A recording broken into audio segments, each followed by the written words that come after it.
Hi everyone, welcome to Siddharth EDU.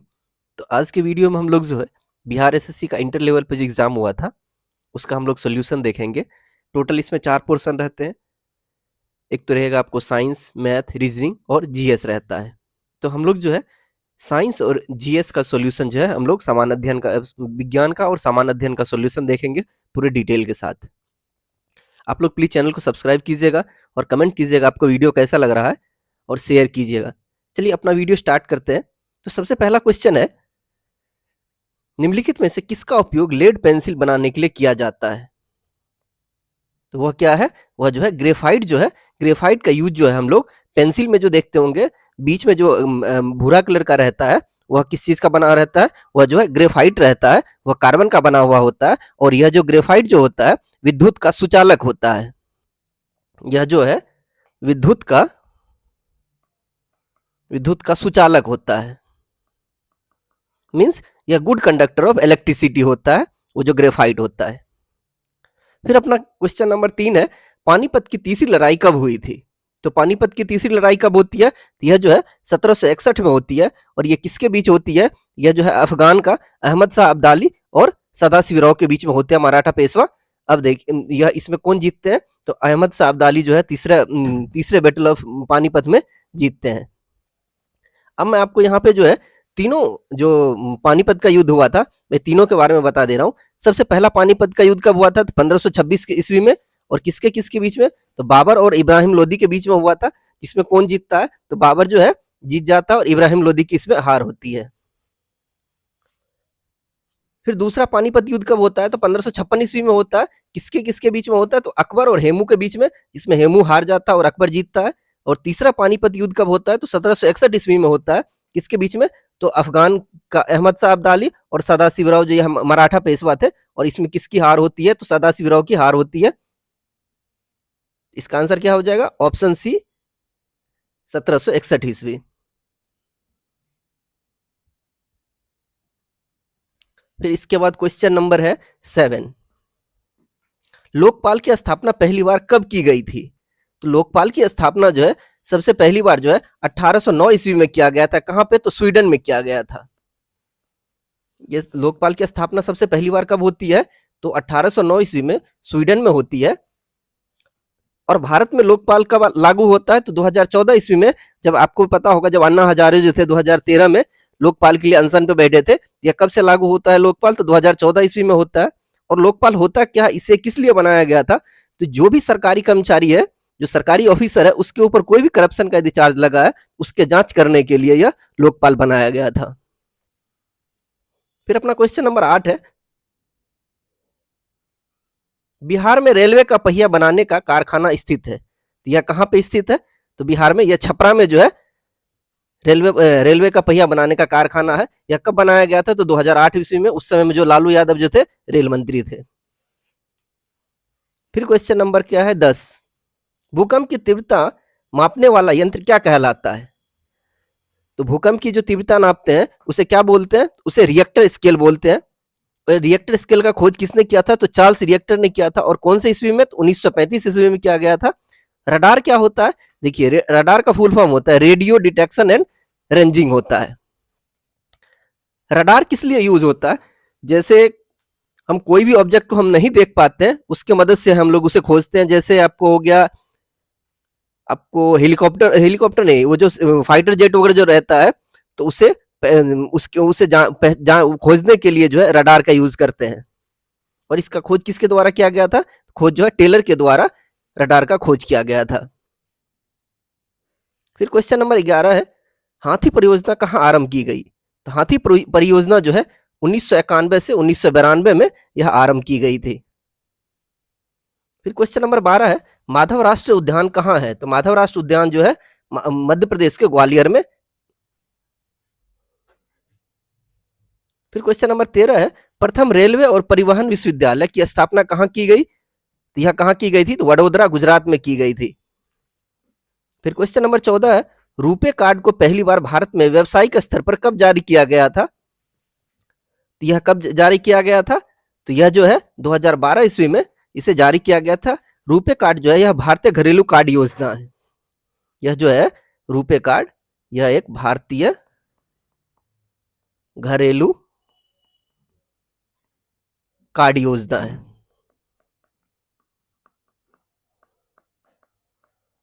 फिर अपना question number 18 है, थर्मस फ्लास्क की खोज किसने की? तो थर्मस फ्लास्क की खोज किसके द्वारा किया गया था? डेवोर के द्वारा किया गया था। और कितने ईस्वी में? तो 1892 ईस्वी में जो है थर्मस फ्लास्क का खोज किया गया था। थर्मस फ्लास्क में आप लोग देखते होंगे, यदि गर्म पानी रखते हैं तो वह गर्म रहता है, और ठंडा पानी रखते हैं तो वह ठंडा रहता है। तो उसके पीछे का क्या रीजन है, ये हम लोग देखते हैं। देखिए, उसमें दो लेयर बना हुआ रहता है, एक बाहर वाला लेयर, एक अंदर वाला लेयर। तो दोनों के बीच में जो रहता है, गैप जो रहता है, उसमें वैक्यूम कर दिया जाता है, पूरी तरह से खाली कर दिया जाता है। इस वजह से जो है हीट का आदान प्रदान नहीं होता। इस वजह से उसके अंदर का यदि पानी ठंडा रहे तो वह ठंडा रहता है, यदि गर्म रखते हैं तो गर्म रहता है। यह थर्मस फ्लास्क का खोज किसके द्वारा किया गया था? तो डेवोर के द्वारा किया गया था। फिर उसके बाद क्वेश्चन नंबर 23 है, पीआईएल की अवधारणा सबसे पहले कहां लागू की गई? तो पीआईएल क्या होता है? पब्लिक इंटरेस्ट लिटिगेशन जो होता है उसे पीआईएल बोलते हैं। सबसे पहली बार कहां लागू किया गया था? तो यह जो है यूएसए में जो है 1980 ईस्वी में सबसे पहले बार लागू किया गया था। भारत में जो है न्यायमूर्ति पीएन भगत को जो है पीआईएल के जनक कहा जाता है। भारत में जो है न्यायमूर्ति पीएन भगत को जो है पीआईएल के जनक कहा जाता है। फिर अपना क्वेश्चन नंबर 24 है, संयुक्त राष्ट्र संघ में 72वें सत्र को किस भारतीय ने संबोधित किया, या किसके द्वारा किया गया था? तो सुषमा स्वराज जी के द्वारा जो है 23 सितंबर 2017 को किया गया था। यह उस टाइम का करंट का क्वेश्चन है। फिर उसके बाद क्वेश्चन नंबर 25 है, नवंबर 2017 में साइबर स्पेस पर वैधिक सम्मेलन का आयोजन कहाँ किया गया? तो यह कहाँ किया गया था? यह जो है नई दिल्ली में किया गया था। यह भी करंट अफेयर्स का क्वेश्चन, इसे याद करने का जरूरत नहीं है। फिर क्वेश्चन नंबर 28 है, ब्रह्म समाज की स्थापना कब की गई थी? तो ब्रह्म समाज की स्थापना जो है 1828 ईस्वी में किया गया था। और किसके द्वारा किया गया था? तो राजा राम मोहन राय के द्वारा जो है ब्रह्म समाज की स्थापना की गई थी। और राजा राम मोहन राय के बारे में एक बात और है, राजा राम मोहन राय को राष्ट्रवाद का जनक कहा जाता है। यदि आपसे पूछ लिया जाए जो कि राष्ट्रवाद का जनक किसे कहते हैं, तो राजा राम मोहन राय को जो है राष्ट्रवाद का जनक कहा जाता है। इन्होंने ब्रह्म समाज की स्थापना करी थी। और कब किया था? 1828 ईस्वी में। फिर क्वेश्चन नंबर 29 है, बिहार के किस जिले में सर्वाधिक लिंगानुपात है? तो बिहार के गोपालगंज जिले में सबसे अधिक लिंगानुपात है। वह कितना है? तो 1021 है। 1000 पुरुष पे 1021 महिलाएं हैं। तो भारत का लिंगानुपात कितना है? तो 943 है। और बिहार का कितना लिंगानुपात है? तो 918 है। और सबसे कम किसका है? वह जो है मुंगेर का है। और कितना है? तो 876 है। देखिए, इससे रिलेटेड जो भी पॉइंट्स था, देख रहे हैं ना, लिंग अनुपात से रिलेटेड जो भी पॉइंट बन सकते हैं क्वेश्चन, मैंने सारा कुछ इसमें बता दिया है। फिर क्वेश्चन नंबर 30 है, ग्लोबल पासपोर्ट पावर में भारत की वैश्विक रैंकिंग कितनी है? तो यह कितनी है? 75 है। ये उस टाइम का करंट अफेयर्स का क्वेश्चन है। अभी वर्तमान में जो भारत की पासपोर्ट पावर में रैंकिंग है, यह जो है 80वां रैंक है। फिर क्वेश्चन नंबर 31 है, दूध की शुद्धता मापने के लिए किस यंत्र का उपयोग किया जाता है? उस यंत्र का क्या नाम है? उसका नाम है लैक्टोमीटर। जो है लैक्टोमीटर की मदद से जो है हम लोग दूध की शुद्धता को मापते हैं। फिर क्वेश्चन नंबर 32 है, बिहार के किस जिले में महिला साक्षरता सर्वाधिक है? तो वह जिला का क्या नाम है? रोहतास जिला जो है, जहां पे महिला साक्षरता सबसे ज्यादा है। यदि आपसे पूछ दिया जाए महिला साक्षरता सबसे कम कहां पे है, उस जिले का नाम है सहरसा है। फिर आपसे अब मैं और बता दे रहा हूँ भारत के परिप्रेक्ष्य में और बिहार के परिप्रेक्ष्य में, जो कि भारत का जो हमारे देश का जो है साक्षरता दर कितना है टोटल? तो 73% है, 73% है। बिहार का कितना साक्षरता दर है? तो 61.8% है। और उसमें 61.8% में पुरुष का कितना है? मेल का 71% है, 71%, महिला का 51% है। फिर क्वेश्चन नंबर 33 है, स्वर्ण क्रांति का संबंध किस क्षेत्र से है? तो स्वर्ण क्रांति का संबंध किस क्षेत्र से? वह जो है हॉर्टिकल्चर से है। हॉर्टिकल्चर का मतलब होता है शहद या बागवानी उत्पाद को जुड़े हुए, मतलब जो कि एग्रीकल्चर वाला काम जो होता है, कृषि वाले काम में बढ़ावा देना। हॉर्टिकल्चर जैसे साग सब्जी वगैरह सब जो लगाते हैं बगीचे में, उसको बढ़ावा देना, उसे हॉर्टिकल्चर बोलते हैं। और यह किस चीज से रिलेटेड है? तो स्वर्ण क्रांति से रिलेटेड है। फिर अपना क्वेश्चन नंबर 34 है, लाइफ ऑफ पाई पुस्तक के लेखक कौन है?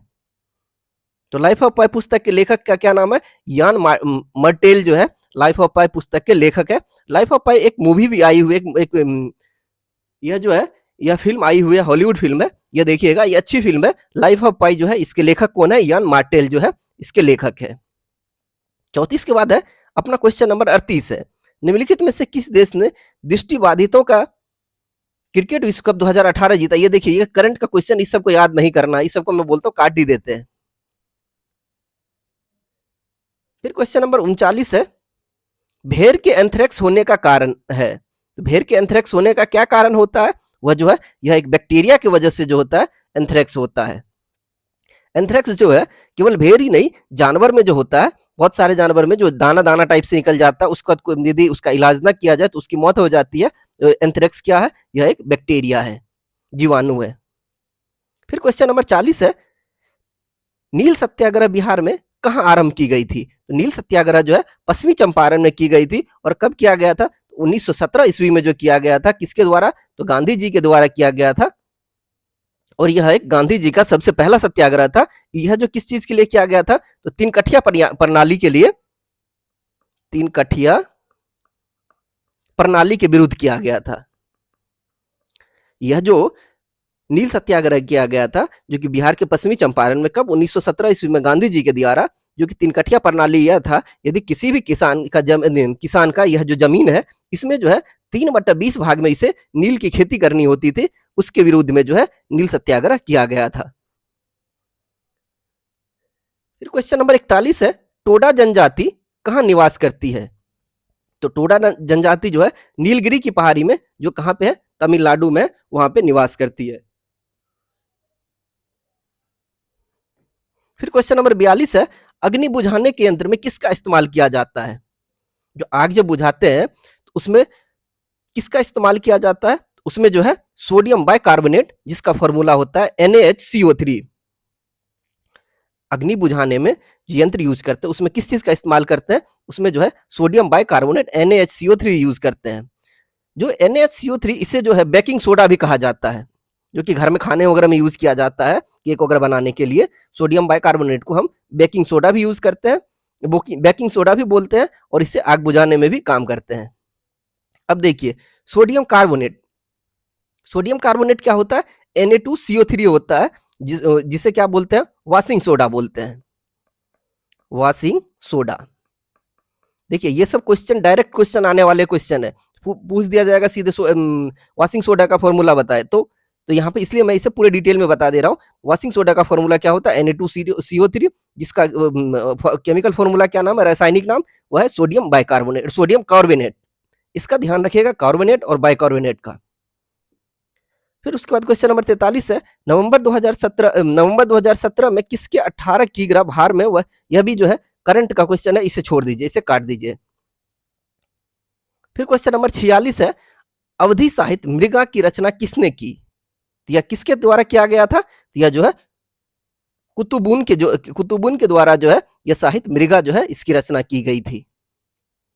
फिर अपना क्वेश्चन नंबर 47 है, निम्नलिखित में से किस देश ने अक्टूबर 2017 में यूनेस्को से बाहर होने की घोषणा की? उस देश का क्या नाम था? USA जो है, अमेरिका जो है 2017 में यूनेस्को से बाहर होने की घोषणा की थी।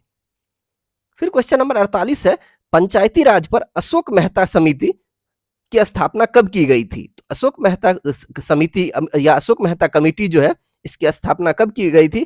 तो यह जो है 1977 ईस्वी में की गई थी। देखिए, अशोक मेहता कमेटी क्या था?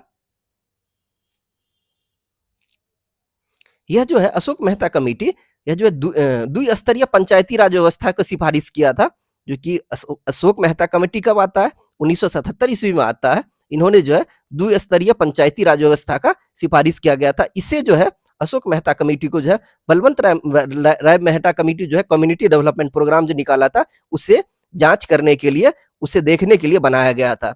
अब बता दे रहा हूँ, बलवंत राय मेहता कमेटी क्या होता है? बलवंत राय मेहता कमेटी जो है यह 1957 में आया था। इसमें उन्होंने पंचायत को 3 लेवल पे बांटा था। एक पहला ग्राम पंचायत, ब्लॉक और जिला, यह 3 लेवल पे बांटा था बलवंत राय मेहता कमेटी ने। अशोक मेहता कमेटी जो है, इन्होंने जो है पंचायती राज को व्यवस्था को द्विस्तरीय लेवल पे बांटा था। फिर अपना क्वेश्चन नंबर 57 है।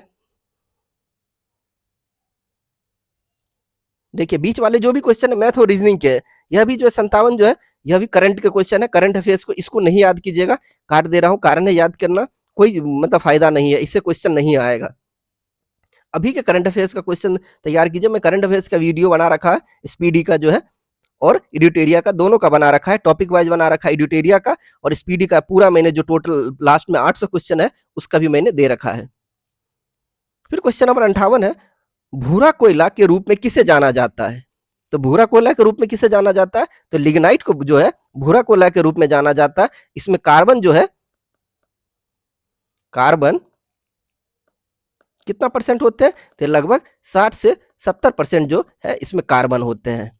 फिर क्वेश्चन नंबर 59 है, बिहार लोक शिकायत अधिनियम कब पारित किया गया? तो यह कब किया गया था? तो यह जो है 5 जून 2016 को जो है बिहार लोक शिकायत अधिनियम पारित किया गया था। तो अपना अगला क्वेश्चन है क्वेश्चन नंबर 60, प्राचीन भूगर्भिक चट्टानों की आयु को मापने के लिए किसका इस्तेमाल किया जाता है? किसका इस्तेमाल किया जाता है? तो ये जो है पोटेशियम आर्गन डेटिंग का जो है इस्तेमाल किया जाता है।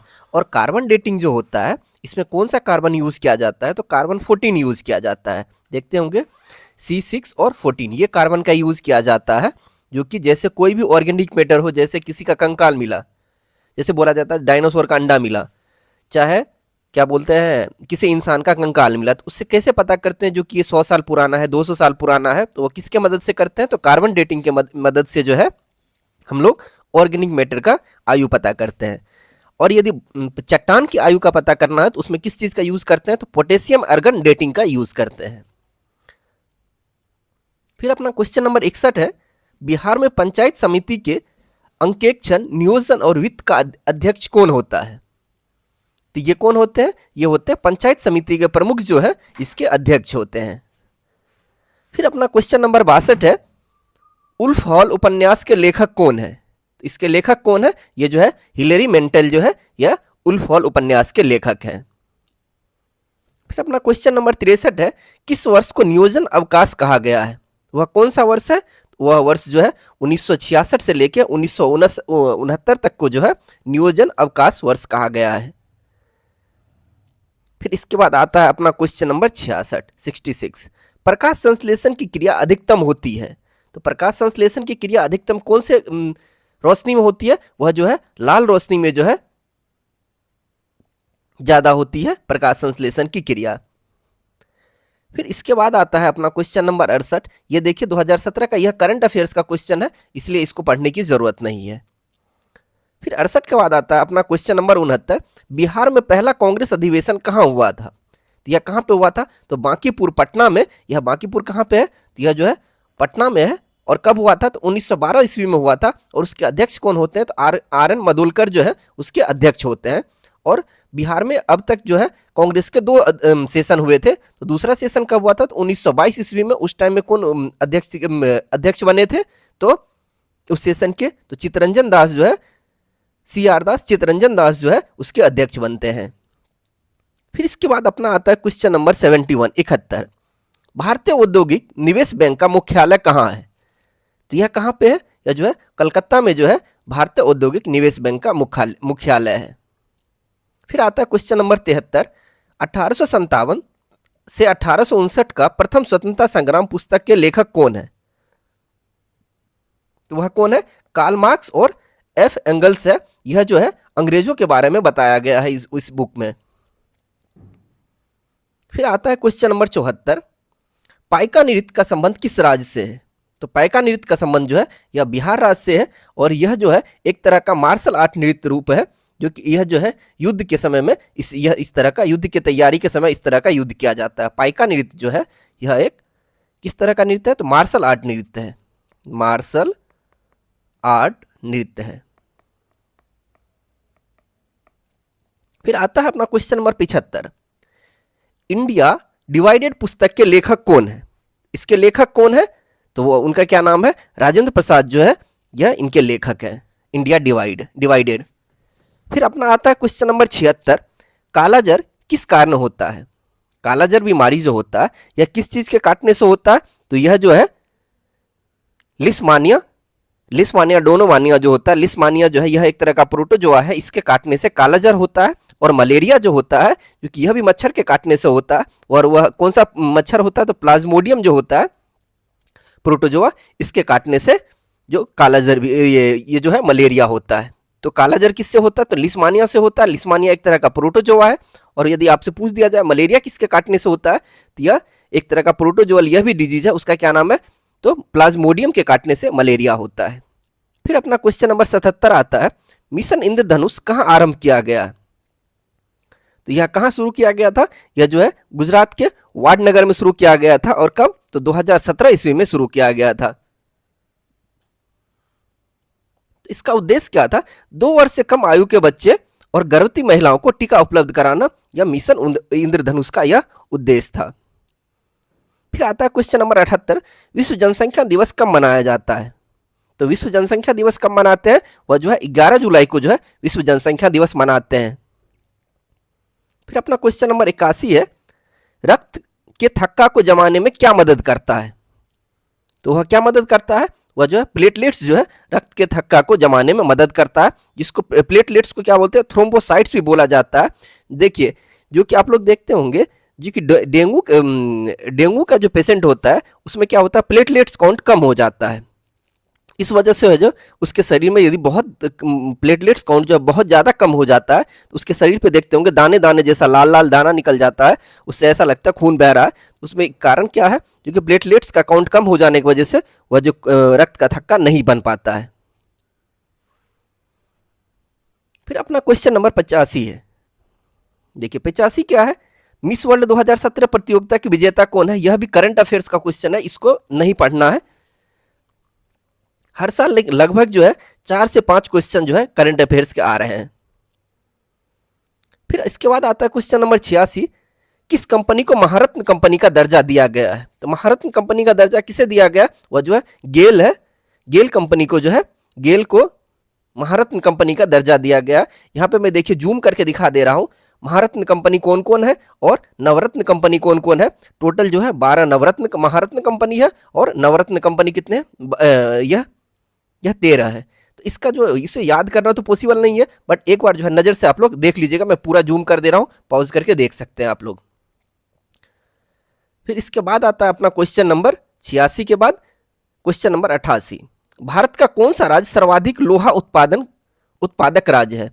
तो वह कौन सा राज्य है? उस राज्य का क्या नाम है? उड़ीसा जो है सबसे ज्यादा लोहा का उत्पादन करता है। फिर क्वेश्चन नंबर 89 है, प्रधानमंत्री जन औषधि योजना का मुख्य उद्देश्य क्या है? इसका मुख्य उद्देश्य क्या था? पूरे देश में उचित दाम पर दवा उपलब्ध कराना। आप लोग भी देखते होंगे जो कि पूरा इंडिया में, जो कि आप लोग के एरिया में भी, क्षेत्र में भी जो होता होगा, प्रधानमंत्री जन औषधि योजना केंद्र रहता होगा, वहां पे दवा जो है सस्ता मिलता होगा, जेनरिक दवा। इसका क्या उद्देश्य था? तो देश में जो है जो कि बहुत कम दामों पे जो है दवा का उपलब्ध कराना, यह इसका मकसद था।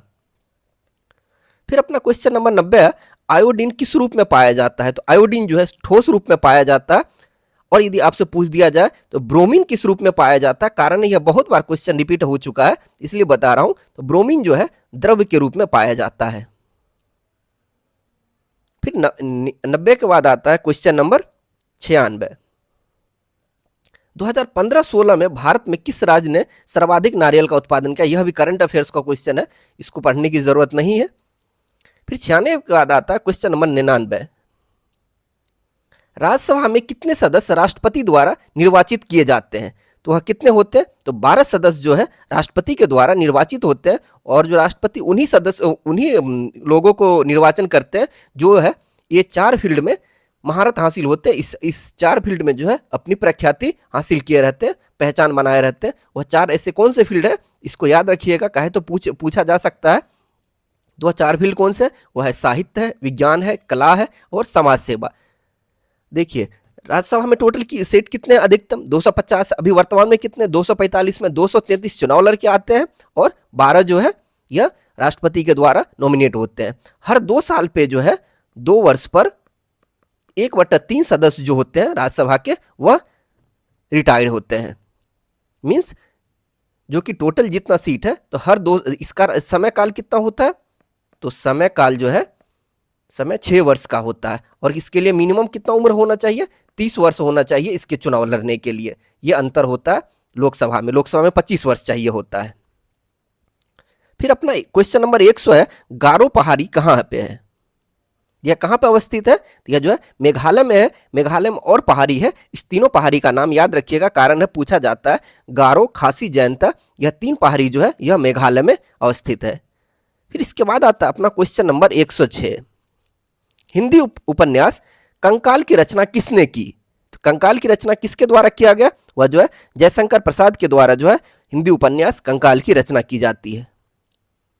फिर अपना क्वेश्चन नंबर 107 है, निम्नलिखित में से किस देश की मुद्रा पौंड स्टर्लिंग है। उस देश का क्या नाम है, ब्रिटेन की जो है मुद्रा जो है पौंड स्टर्लिंग है। इसकी वैल्यू जो है अभी पूरे वर्ल्ड में सबसे ज्यादा है। फिर फ्रांस की क्या मुद्रा है, तो फ्रांस की मुद्रा है यूरो है। ईरान की मुद्रा क्या है, तो वह है रियाल है। और ऑस्ट्रेलिया की मुद्रा क्या है, तो ऑस्ट्रेलियाई डॉलर है। फिर इसके बाद आता है अपना क्वेश्चन नंबर 111, जिला न्यायाधीश की नियुक्ति की जाती है, जो कि डिस्ट्रिक्ट कोर्ट जो होते हैं, डिस्ट्रिक्ट कोर्ट में जो जज की नियुक्ति कौन करते हैं, तो राज्यपाल के द्वारा किया जाता है। और यदि आपसे पूछा जाए जो कि सुप्रीम कोर्ट और हाई कोर्ट में जज की नियुक्ति कौन करते हैं, तो राष्ट्रपति के द्वारा किया जाता है। फिर अपना क्वेश्चन नंबर 112 है, पेप्सिन एंजाइम पाया जाता है। तो पेप्सिन एंजाइम कहाँ पाया जाता है, तो यह जो है अमाशयिक रस में पाया जाता है, जो कि पेप्सिन एंजाइम क्या करता है, प्रोटीन को प्रोटीएज में कन्वर्ट करता है। अग्नाशय जो है यह पेनक्रियाज होता है जिसको बोलते हैं, और यह जो एक मिश्रित ग्रंथि है, और दूसरा सबसे बड़ी ग्रंथि कहलाती है। सबसे बड़ी ग्रंथि कौन है, तो वह है लीवर है, यकृत होता है।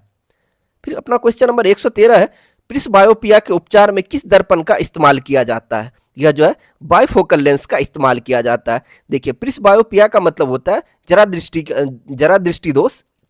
इसमें क्या होता है, जो कि देखते होंगे, जो कि ज़्यादा उम्र के जो पर्सन होते हैं, दादाजी के एज के, नाना जी के एज के, चाहे दादी वगैरह के एज के, उसके चश्मे में देखते होंगे कैसा होता होगा, तो यहाँ पे जो है अलग रहता होगा, यहाँ पे थोड़ा अलग दिखता होगा, ऊपर जो है अलग दिखता होगा। तो जब दादाजी होकर देखते हैं, न्यूज़पेपर पढ़ते हैं, अखबार पढ़ते हैं, तो अखबार पढ़ रहे होंगे तो यहाँ से देखते हैं, और यदि सामने आपको दूर देखते होंगे तो यहाँ से देखते हैं।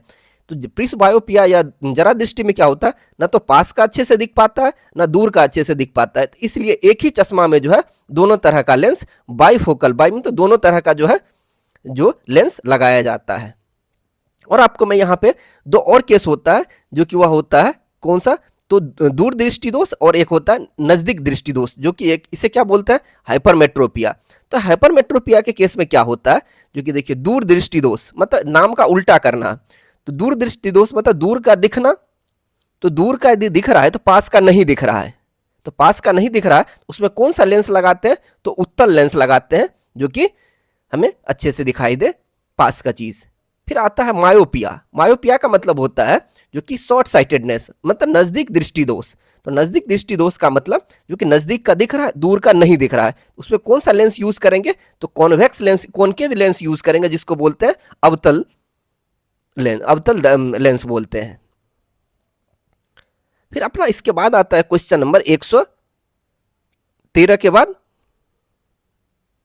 क्वेश्चन नंबर 115, कल्पना एक उपग्रह समर्पित है, या किस चीज को समर्पित किया गया, यह जो है मौसम हेतु समर्पित किया गया। यह जो कल्पना एक उपग्रह जो है, यह हमें मौसम के रिगार्डिंग जो है इंफॉर्मेशन देता है।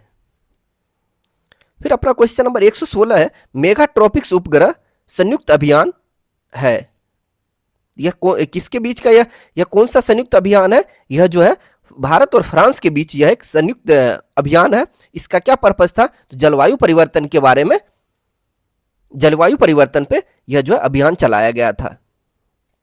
फिर आता है क्वेश्चन नंबर 117, देवी मैंग्रोव कहां पे है, तो देवी मैंग्रोव कहां पे है, यह जो है महाराष्ट्र में है। फिर अपना क्वेश्चन नंबर 119 आता है, कील कैनाल जोड़ता है। कील कैनाल किसे जोड़ता है, यह जो है उत्तरी सागर को बाल्टिक सागर से जो है कील कैनाल जोड़ता है। फिर अपना क्वेश्चन नंबर 123 है, भारत के राष्ट्रपति को निम्नलिखित कारणों से महाभियोग लगाकर उसे पद से हटाया जा सकता है। तो वह कौन से ऐसी परिस्थिति बन सकती है जब राष्ट्रपति को उसके पद से हटाया जा सकता है? तो वह एक ही है, जो कि जब वह संविधान के उल्लंघन के मामले में, मतलब संविधान का यदि कोई उल्लंघन करते हैं राष्ट्रपति, तभी जो है उसे महाभियोग करके हटाया जा सकता है। तो दूसरा इंफॉर्मेशन मैं ये दे रहा हूं, महाभियोग यह जो वर्ड जो है यह केवल राष्ट्रपति को हटाने के लिए किया जा सकता है और किसी के लिए महाभियोग टर्म यूज नहीं करते हैं। महाभियोग जो हटाते हैं, महाभियोग जो लगाते हैं, उसमें यह कौन से अनुच्छेद के तहत जो है राष्ट्रपति को हटाया जाता है? वह जो है संविधान के अनुच्छेद 61 के तहत संविधान राष्ट्रपति को हटाया जाता है। और यदि संविधान राष्ट्रपति जो है शपथ जो लेते हैं, वह कौन सा अनुच्छेद है? अनुच्छेद 60 है। 60 के तहत राष्ट्रपति जो होते हैं वह क्या करते हैं? शपथ लेते हैं। फिर अपना क्वेश्चन नंबर 124 है, नेशनल रिमोट सेंसिंग एजेंसी कहाँ स्थित है? तो यह कहां पे है? यह जो है हैदराबाद में जो है नेशनल रिमोट सेंसिंग एजेंसी अवस्थित है। फिर अपना क्वेश्चन नंबर 126 है, निम्नलिखित में से कौन अनुवांशिक है? तो जीन जो है यह एक अनुवांशिक है। यह जीन को देखिए अनुवांशिक की मूल इकाई कहा जाता है। इस बात को आप डिफिनेशन के रूप में याद रखिएगा। यदि आपसे पूछ दिया जाए अनुवांशिक की मूल इकाई क्या होती है, मतलब सबसे छोटी इकाई क्या होती है, तो जीन जो होती है इसकी मूल इकाई होती है। फिर अपना क्वेश्चन नंबर 128 है, सोना में डैश मिलाया जाता है? सोना में क्या मिलाते हैं? तो सोना में है तांबा और सोना, तांबा मिलाया जाता है। इसके पीछे का कारण क्या है? देखिए शुद्ध सोना जो होता है, शुद्ध सोना यह कितना कैरेट होता है? तो यह 24 कैरेट होता है। और हम लोग जो यूज करते हैं घर पे, तो वह 22 कैरेट जो है पहनने के लिए यूज किया जाता है। तो यह 24 कैरेट सोना जो होता है, शुद्ध सोना, यह क्या होता है? लचीला होता है। मतलब उसको जैसे टर्न, मतलब उसको हाथ से घुमाइएगा वगैरह तो वो टेढ़ा हो जाएगा। तो उसको नहीं पहनते हैं। उसमें क्या करते हैं? कुछ खाद, जैसे आप लोग सुनते होंगे सोनार बोलता होगा, खाद डालते हैं उसमें। खाद मतलब क्या होता है? कुछ इंप्योरिटीज डालते हैं, अशुद्धता डालते हैं। वह क्या, उसमें तांबा मिला दिया जाता है, तब उसको क्या होता है? 22 कैरेट सोना बनता है और वह मजबूत रहता है, तब उसे पहना जाता है। तो सोना में क्या मिलाते हैं? तो तांबा मिलाते हैं। फिर अपना इसके बाद का आता है क्वेश्चन नंबर 129, चिमनी से धुआं किस सिद्धांत से बाहर निकलता है? तो चिमनी से जो धुआं निकलता है वह किस सिद्धांत पे काम करता है? वह जो है संवहन के सिद्धांत पे काम करता है। फिर अपना 135 क्वेश्चन नंबर है, नामीबिया की राजधानी कहाँ है? तो नामीबिया की राजधानी कहाँ है? वह जो है विंडहोक जो है नामीबिया की राजधानी है। फिर इसके बाद आता है अपना क्वेश्चन नंबर 138, भारतीय कम्युनिस्ट पार्टी की स्थापना किसने की? तो यह किसके द्वारा किया गया था भारतीय कम्युनिस्ट पार्टी की स्थापना? तो एम.एन. रॉय के द्वारा जो है भारतीय कम्युनिस्ट पार्टी की स्थापना की जाती है। और कब? 1925 ईस्वी में। और कहां पे? तो कानपुर में की जाती है। फिर अपना क्वेश्चन नंबर 145 है, धमाल लोक नृत्य किससे संबंधित है? तो धमाल लोक नृत्य किससे संबंधित है? तो यह जो है आपको जम्मू और कश्मीर से जो है धमाल लोक नृत्य संबंधित है। फिर अपना क्वेश्चन नंबर 146 है, ट्यूबलाइट के अंदर किसका मिश्रण होता है? तो ट्यूबलाइट के अंदर किसका मिश्रण होता है? तो यह जो है मरकरी और आर्गन, मरकरी और आर्गन का मिश्रण होता है। आप लोग जो देखते हैं कि ट्यूबलाइट जो होता है आपको ये जो सफेद रोशनी देता है, इसके पीछे का क्या कारण है? तो अंदर में जो होता है यह मरकरी और आर्गन का एक कोटिंग, जैसे पेंट नहीं लगाते उस तरीके से एक कोटिंग किया जाता है ट्यूबलाइट में। और लाल कलर का जो बल्ब लगाते हैं घर में, वह उसके अंदर जो फिलामेंट जो इस तरीके से लगा रहता है, ये जैसे ये बल्ब रहा, इस तरीके से जो लगा हुआ रहता है, तो यह क्या रहता है? तो यह टंगस्टन का बना हुआ रहता है। कारण है इसका गलनांक बहुत ज्यादा होता है, यह जल्दी पिघलता नहीं है। फिर आता है इसके बाद क्वेश्चन नंबर 148, यह करंट अफेयर्स का क्वेश्चन है, इसको याद नहीं करना है। फिर अपना क्वेश्चन नंबर 149 है, भारत छोड़ो आंदोलन के समय सबसे अधिक समय तक समानांतर सरकार की स्थापना कहाँ की गई थी? यह कहाँ पे की गई थी? यह जो है सतारा में की गई थी। वो यह कब से कब तक क्या चलाया गया था समानांतर सरकार? 1942 ईस्वी से लेकर 1945 ईस्वी तक चलाया गया था। तो भारत छोड़ो आंदोलन कब होता है? तो यह जो है 1942 ईस्वी में होता है भारत छोड़ो आंदोलन। यह जो सबसे पहली बार जो है समानांतर सरकार कहाँ चलाया गया था? तो बलिया में चलाया गया था। किसके द्वारा? तो चिट्टू पांडे के द्वारा जो है सबसे पहली बार समानांतर सरकार चलाया गया था। और यदि आपसे पूछ दिया जाए समानांतर सरकार सबसे ज्यादा समय तक किसके द्वारा कहाँ चलाया गया था, तो वह है सतारा में। वो कब से कब तक? 1942 से लेकर 1945 ईस्वी तक। चलिए, थैंक यू सो मच। आपको वीडियो कैसा लगा प्लीज जरूर कमेंट कीजिएगा, शेयर कीजिएगा, सब्सक्राइब कीजिएगा। और इसके बाद आप कौन से एग्जाम का वीडियो चाहते हैं और कौन से सब्जेक्ट का वीडियो चाहते हैं, आप लोग कमेंट करके बताइएगा। Thank you so much.